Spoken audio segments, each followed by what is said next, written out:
So Tim had asked me several weeks ago, or actually a little longer than that, to address the question of how we manage the feelings that we experience, especially the shame and guilt, that we're not somehow doing enough given the many problems in our country and in our world. And I think it's a question we all struggle with. And, I don't need to tell you that in our interconnected world with a constant flood of information, we're daily exposed to the array of many problems facing humanity.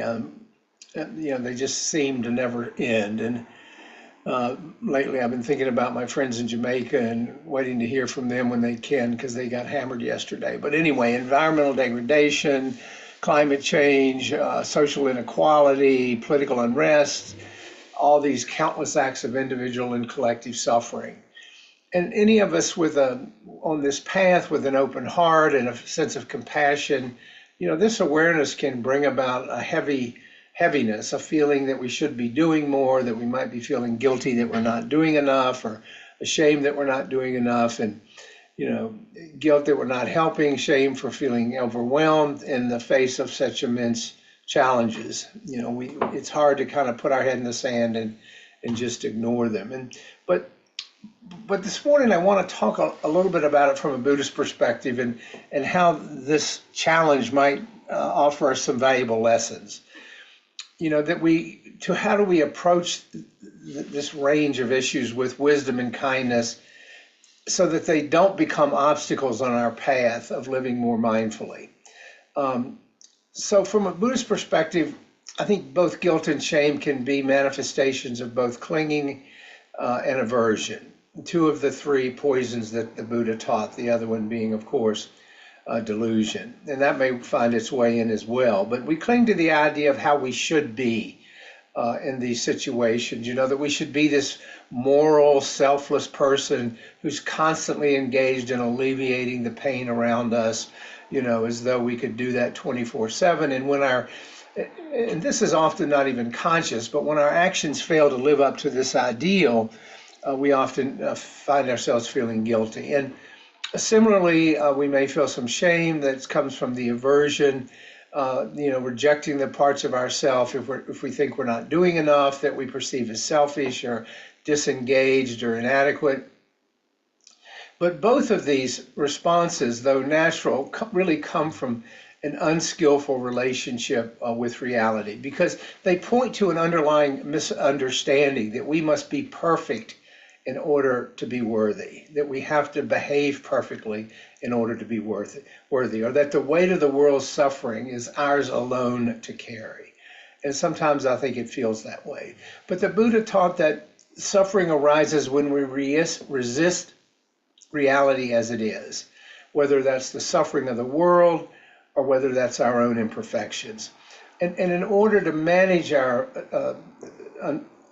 unskillful emotions like guilt and shame skillfully, we have to first see them clearly, not as fixed truths about who we are. We cannot become overly identified with these responses, but rather see them as passing mental states, passing emotional experiences that can be met with mindfulness, with clarity, and with compassion. And the first step in doing this is to bring our mindfulness to the emotions. When these feelings arise, we pause and observe them. What is the physical sensation in the body? What are the thoughts? What are the stories that arise in relationship to these emotions? And then we try to bring non-judgmental awareness to these feelings so we can create space to respond skillfully to them rather than just reacting reflexively out of habit. For example, we might notice that guilt comes up with a tightness in the chest or a sense of heaviness, a weight. Or shame might feel like a desire to sink, shrink, or hide. We might hear an inner voice that says, I'm not doing enough, or I should be doing more, or I'm a bad person for not doing more. But recognizing these patterns and facing them, not trying to run away from them, allows us to see that they are not the ultimate truth. They are simply conditioned responses that are accompanied by lots of stories. They are arising and passing away like waves in the ocean of the mind that we talked about recently. Because remember, in Buddhism, compassion is not reserved only for others. We have to include ourselves. When we feel these emotions of guilt and shame, the first thing we can do is practice some self-compassion by acknowledging the limitations of what we can do, by acknowledging our shared humanity, recalling the teachings on interdependence.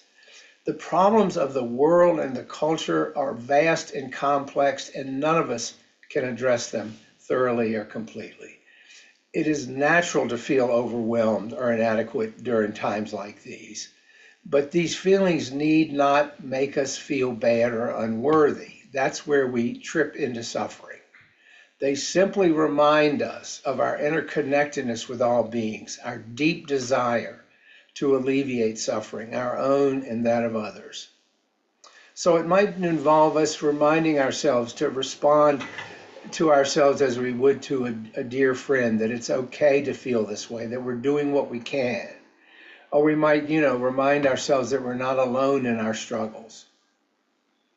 Just to begin to soften the harsh inner critic that often accompanies the sense that we're not doing enough. Creating a foundation of inner strength from which we can act more skillfully. And responding to the problems of the world does not mean taking on all of its burdens, certainly not single-handedly. It is overwhelming. So it involves skillfully a balance between effort on the one hand and letting go of what we cannot do on the other. This is the principle of right effort from the Eightfold Path that the Buddha taught. Okay? Right effort means engaging in actions that are wholesome and beneficial without falling into the extremes of either apathy on the one side or burnout from trying to do too much on the other side. If we're practicing right effort, we reflect on our unique skills, our circumstances, our opportunities. What can we do? What are even the small, meaningful actions that we can take in our daily lives to contribute to the greater well-being? Maybe it's volunteering in our community. Maybe it's reducing our environmental impact. Maybe it's simply offering a kindness to anyone we encounter. While these seem like modest efforts, they create ripples of positive change. At the same time, we recognize the limits of our control. This is a critical piece. Remember, the Buddha likened the world to a vast forest fire.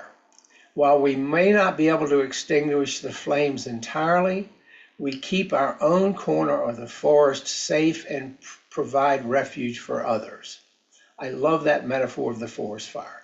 We may not be able to, the world is a forest fire. We may not be able to extinguish the flames entirely, but we can keep our own corner of the forest safe and provide refuge for others. And when we embrace that metaphor, we let go of the need to fix everything, but it doesn't mean we just give up. It doesn't mean we do nothing. It means we approach our efforts with a sense of humility and a belief and trust in the interconnected web of causes and conditions. Remember, every small act of goodness matters, even if we don't see its full impact. And then, of course, the Buddha encourages us to cultivate equanimity, a calm and balanced mind that remains steady in the face of both joy and sorrow. And this is not indifference. Remember, equanimity is not indifference. It is the wisdom to accept things as they are, even as we work to improve them and recognize that we can't put the entire forest fire out when we're feeling overwhelmed by the world's problems or when we're consumed by guilt and shame. We ground ourselves in the here and now. The feelings that we have about not doing more to address the world's problems are not signs of failure. They are signs of a compassionate heart. We could just block it out, look the other way. So there's a cost to looking at the suffering in the world, but we have to do it skillfully because otherwise it will overwhelm us. These emotions arise because we care deeply about the well-being of others. It's one of the reasons we're on this path. But if we approach these feelings of guilt and shame with mindfulness, self-compassion, wise action, equanimity, we can transform them into sources of strength and action rather than suffering and becoming paralyzed. Remember, our primary task is not to save the world. It is impossible, as you know. It is to awaken to the truth of interconnection and live in alignment with that truth. When we act from a place of mindful presence, compassionate intention, our efforts, however small, we do what we can, become part of a greater whole. And perhaps in this way, we contribute to the healing of the world in whatever small way we can, while also cultivating peace within ourselves. So those are some thoughts on dealing with all the suffering in the world.